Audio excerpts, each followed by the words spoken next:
بسم اللہ الرحمن الرحیم۔ السلام علیکم ناظرین۔ حضرت موسیٰ علیہ السلام نے ایک مرتبہ اللہ تعالیٰ سے پوچھا، یا اللہ میری امت کا سب سے بدترین شخص کون سا ہے؟ اللہ تعالیٰ نے فرمایا، کل صبح جو شخص تمہیں سب سے پہلے نظر آئے وہ آپ کی امت کا بدترین انسان ہے۔ حضرت موسیٰ علیہ السلام صبح جیسے ہی گھر سے باہر تشریف لائے، ایک شخص اپنے بیٹے کو کندھے پر بٹھائے ہوئے گزرا۔ حضرت موسیٰ علیہ السلام نے دل میں سوچا، اچھا تو یہ ہے میری امت کا سب سے برا انسان۔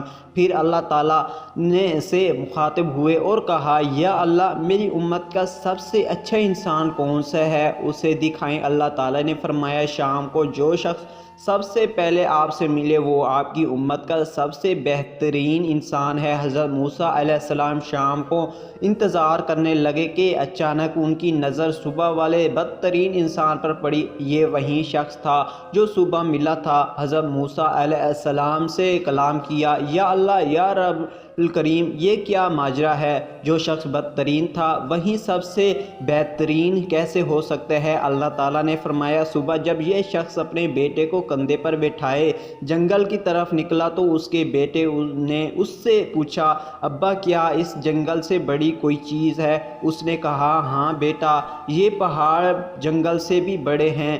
بیٹا بولا، ابا ان پہاڑوں سے بھی بڑی کوئی شے ہے؟ وہ بولا، ہاں بیٹا، یہ آسمان پہاڑوں سے بھی بڑا اور بہت بڑا وسیع عرض ہے۔ بیٹے نے کہا، ابا اس آسمان سے بڑی بھی کوئی چیز ہے؟